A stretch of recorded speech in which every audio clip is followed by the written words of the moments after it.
Well, good evening, everyone. Welcome to Center for Spiritual Living Greater Las Vegas's Wednesday evening experience. I'm Reverend Laura Hallett, and it's my pleasure to be back here again with you tonight.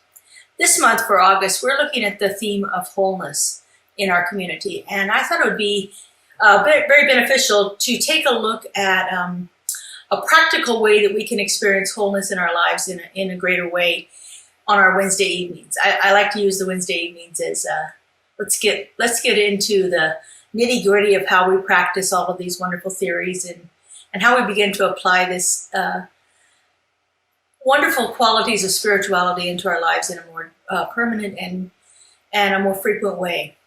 So far this month we've looked at how do we live from a place of wholeness. Last week we talked about using solitude and silence to help enhance our experience of wholeness. This week, I'd like to look at how we can integrate our bodies, our physical being, and our outer world around us.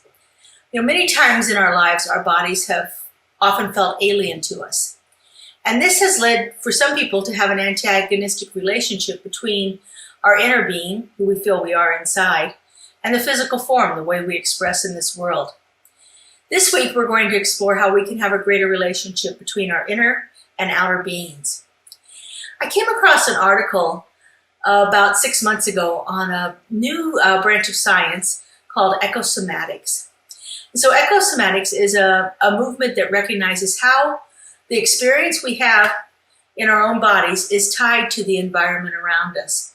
The phrase was first coined in 1976 by Thomas Hanna, and he helped shift the perceptions of the body, the soma of the body, the experiential body, and how he integrated that with ecology and came up with the term ecosomatics. So again, soma is, we have our physical body and then we have the experience of our body. And soma is all about the experience. It's that subjective experience. So for instance, if I'm talking about my hands in a physical form, I could describe the color, the shape, the size. But if I'm going to talk about the experience of my hands, I may talk about them tingling or aching or being very flexible or strong. Those would be the experiential aspects of the soma versus the physical aspects of the soma, of the body. So soma is all about how the experience of it is. And so you can see how if we take the experience of our bodies have in the world around us, we come up with that idea of ecosomatics. So again, ecosomatics is about how we interact with our world around us. You know, we think that our bodies are this separate and unique thing. For instance, our skin forms the outside of our bodies, and we can think of our skin as providing a boundary that is separate and distinct from the chair that we're sitting on, or the ground that we're standing on, or even the air around us. But as we come to learn, the skin, which is, you know, one of the largest organs in the body, is actually semi-permeable. We expire perspiration through our body, so things from inside of our body can reach the outside of our environment. Our skin actually can breathe in air. It can actually take in moisture and nutrients and so forth. When we put hand lotion on our hands, the skin actually absorbs the nutrients in the hand lotion to help our skin become softer. So we think of it as this permeable, separate and distinct thing, but it interacts with the environment all around us. Moisture, temperature enter and exit through the skin, and we experience our world around us with our skin. The other way we experience our world is through our five senses. So we hear, see, taste, touch, smell. These all show us what's going on around us in the world. We can hear a loud, sharp noise and it can startle us. Or we can have our beloved pet laying curled up in our laps asleep, and it just absolutely relaxes us and soothes us. We can get a smell of something that brings back the memories of some other time. Like there's a certain smell of bacon frying that reminds me of my grandmother's house. And it's not all bacon, and it's only certain times, but there's that sense of smell that triggers an emotional response within me. And so we have all these different things that our senses do that help us interact with our environment. We are actually in relationship with everything around us, from the furniture in our homes to the our backyards, to the grounds, to the parks, to the streets. We are in relationship with them, and we are interacting with them all the time. And so when we look at it from this point of view, we're actually looking at it from that somatic point of view. It is not having us be separate and distinct parts of biology, but it's actually an integration of the two. And so, we think that nature is this thing out there and we have to go to nature, but nature is all around us all the time. We walk outside into our yards, into our neighborhood, into the park here in the community. We are surrounded by nature, and we are part of nature all the time.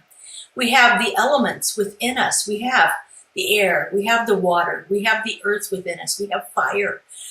We have all of these cells and microbes and bacteria that are found outside of us are also found within us. And so our bodies, our personal being, this body here, is an inextricable form of our planetary body, of the world around us. Our body is part of a global ecosystem, and it's part of the ecology of the earth. Everything is connected. Our thoughts, we have our thoughts become our words, they become our motivation, the motivation leads us to an action, and so forth. So we are totally integrated with all of the things around us. The temperature outside will affect our mood, especially living here in Las Vegas. We know how the temperature can be extreme. The way that the water at Lake Mead is, we are concerned about that. And so we respond to it in certain ways by using less water here in our valley. We have some of these things that are imposed upon us, government regulations from the water district and so forth. I just bought a new home and found out we can absolutely have no grass, and not that I would want it anyway, but and our pool sizes have been greatly diminished. So just we are responding to our natural world, our world around us, by the way that we behave within our own beings here. So when we begin to shift that point of view that our body is not separate, but it is interrelated and part of the natural environment, then we begin to change the way that we look at it.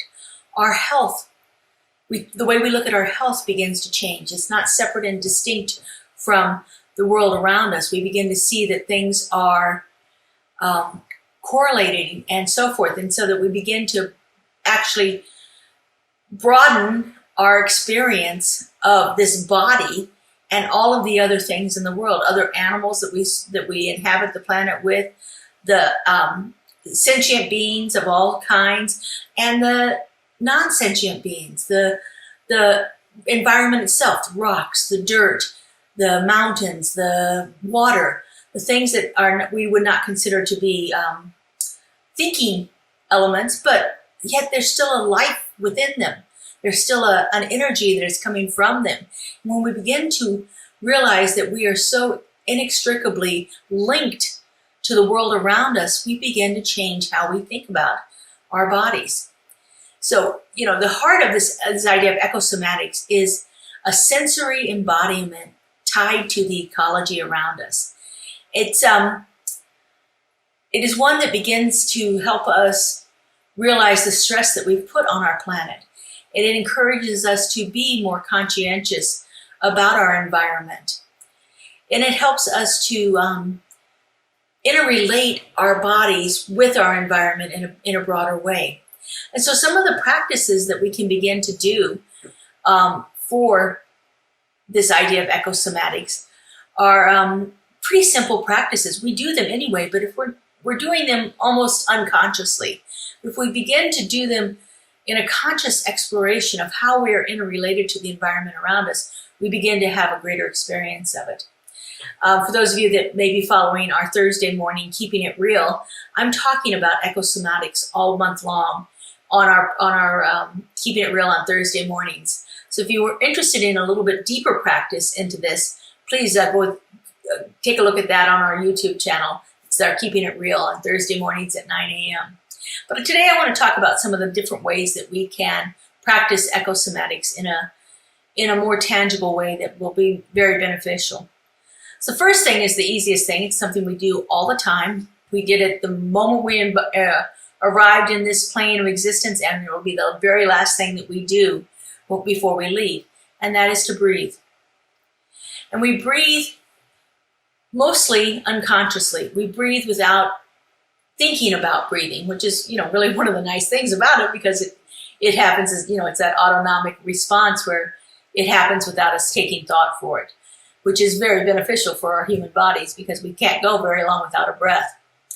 But we can actually begin to breathe consciously and notice what's happening around us. More than just even like noticing smells, but notice how that our breath moving in and out is interrelated to our environment.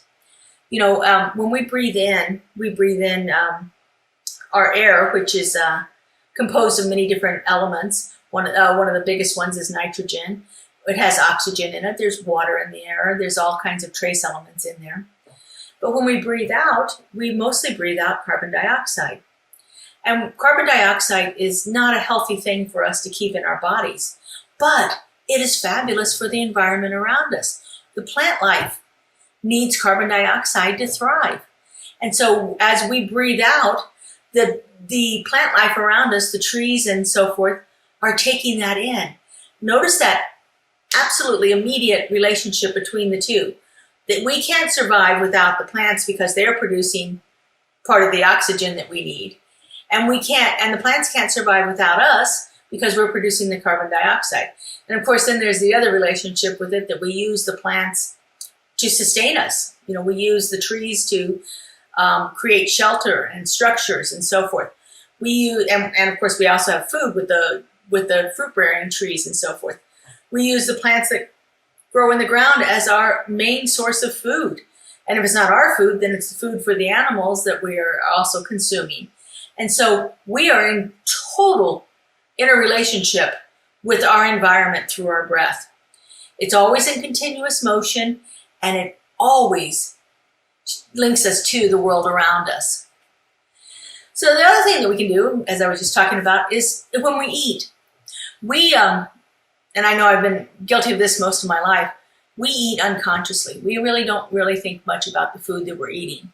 How many of us have sat down and in front of the TV and started eating something, and before we know it, we've eaten a huge amount that we didn't even realize we were doing because we were doing it so unconsciously.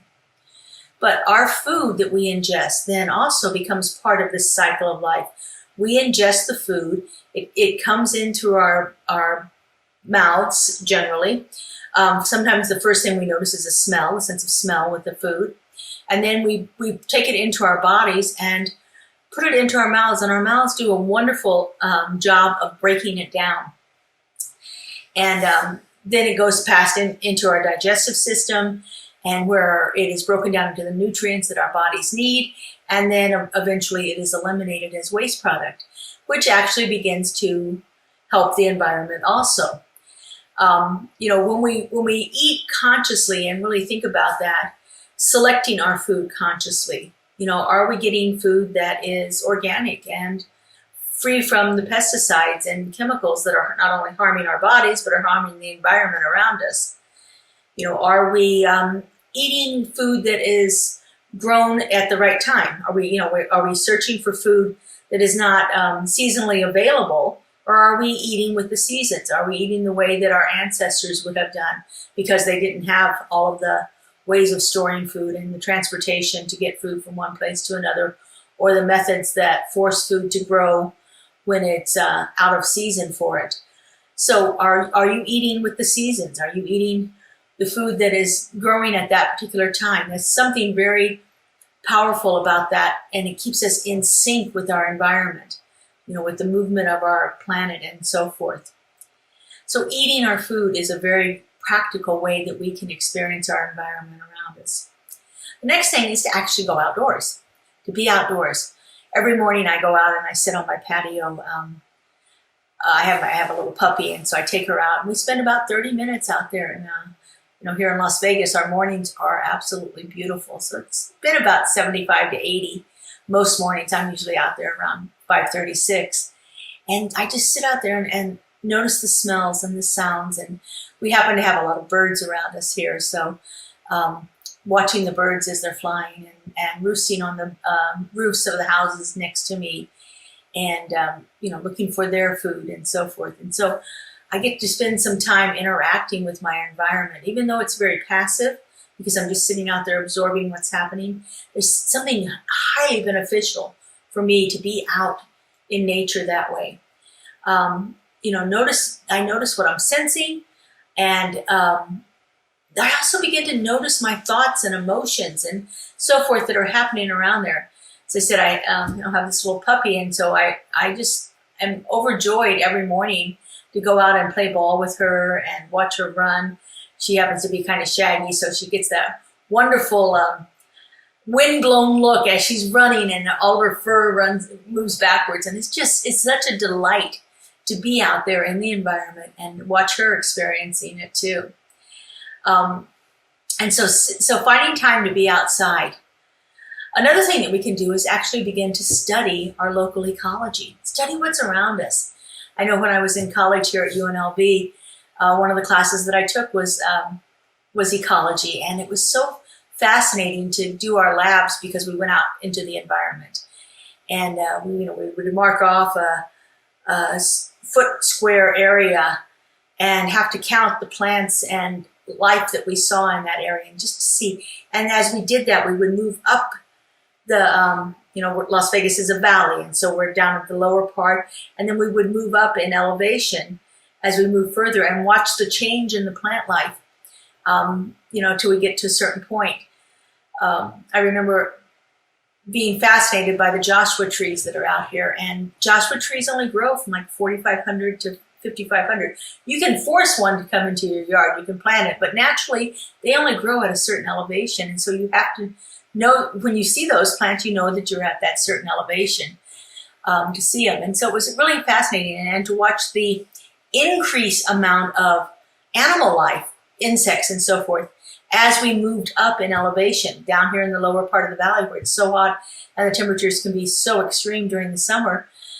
There wasn't as much plant life, animal life. You didn't see as many insects and bugs and so forth around there, and you didn't see as many birds either, because of course the birds are eating the bugs. And but as we moved up in elevation, it became more populated, and so it was fascinating to watch and study the local ecology around us.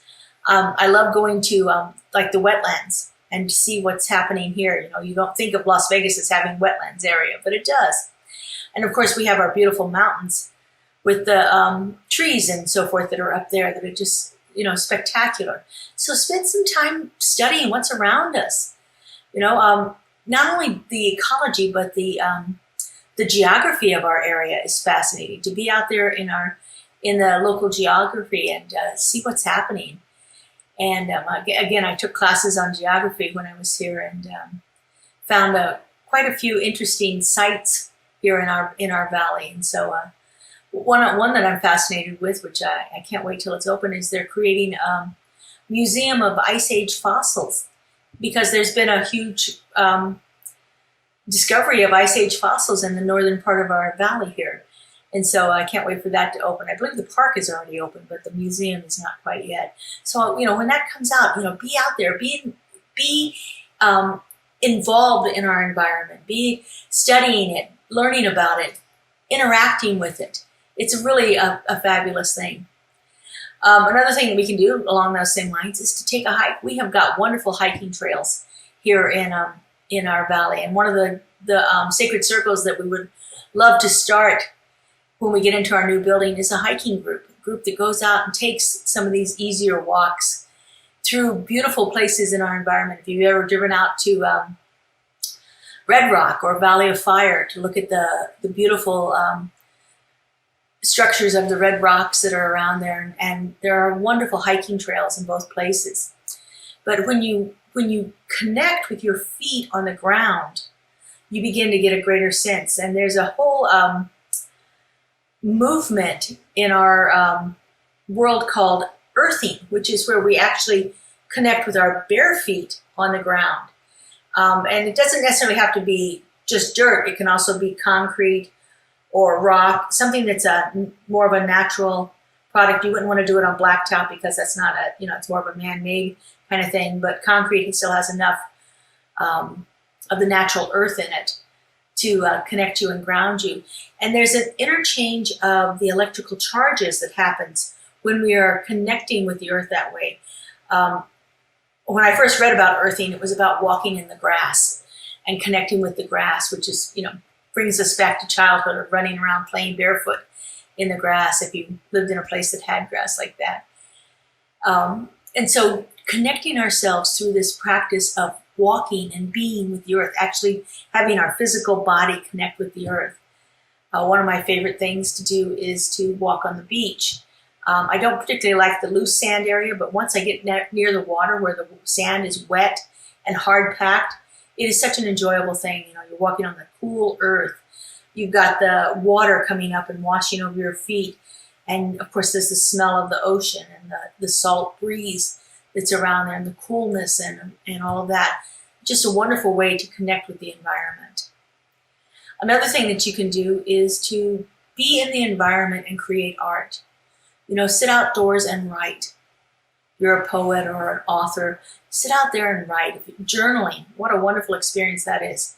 I like to draw. I'm an avid drawer, so I sit out sometimes in the morning and do my spiritual practice is to draw a mandala each morning. And so to be out there doing that.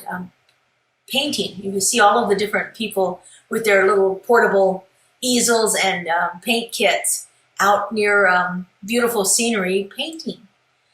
Get out indoors and dance or play music. Find what inspires you and see if that environment around you can actually amplify your inspiration. The inspiration comes from within, but it can also be external. And so what are you doing to help yourself be more inspired to be out there? These are just a few different ways that you can begin to actively interact with our environment, actively practice this idea of ecosomatics, where we take the sensations of our body and we link them to the environment around us. Wonderful practices. Hope you find something here that you can do every day. Find a different practice to do every day. It doesn't have to be the same thing. And what I love about all of these is you don't need any special thing to do it. You just go out and be in the environment around us, noticing what's around you. So again, like I said, if you want a little bit more detailed or practice of these ideas of experiencing the environment that I've talked about, check out our Keeping It Real on Thursday mornings at 9 a.m. And as always, we share all of our services and meditations and wonderful spiritual uplifting music on our YouTube channel here. So please explore, take a chance to see what you can find there. Give us a comment. Let us know what you think about this. We're always happy to hear from you, and we will respond if we can. Depending on how you leave the comment, we'll be able to respond to you or not. So please enjoy our YouTube channel, enjoy our services, and we hope to see you at our new building opening up this fall. Thanks so much, everyone. Have a great night. Here at Center for Spiritual Living Greater Las Vegas, we are a mission and vision-driven community. We offer transformative educational opportunities, deep and meaningful moments of connection, uplifting Wednesday and Sunday services. We greatly appreciate your contributions that support the amazing work we're doing here in Southern Nevada. We have several easy ways you can contribute. We have text to give. Simply text the amount of your donation to our text to give number, and you'll be prompted to enter your information. There's a link to our online donation page posted below this video where you can contribute by debit or credit card. And of course, you're always welcome to send a check to our office if that works better for you. All of your contributions go to support the great work that we're doing here in Greater Las Vegas community.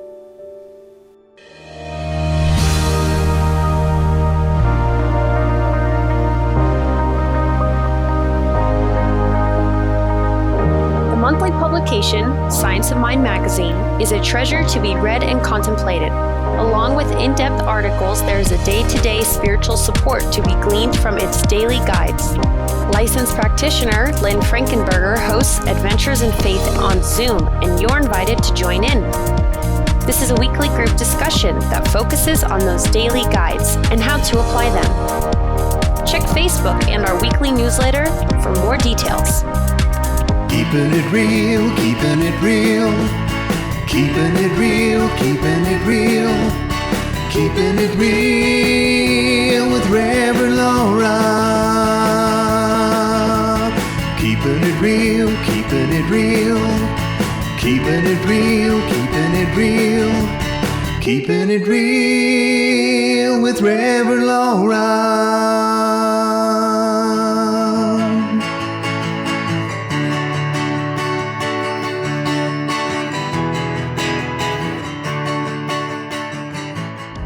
CSL Greater Las Vegas brings you much of your favorite spiritual music every Friday at 7 p.m. with spiritual soundscapes. Enjoy performances from CSLGLV vocalists along with special guest singers. It's music for your soul. Subscribe to the CSLGLV YouTube channel to get a convenient link sent to you for each musical performance.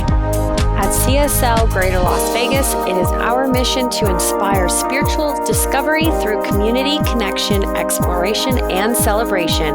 This mission supports the all-inclusive vision of Centers for Spiritual Living worldwide, in which we envision a world that works for everyone and all of creation.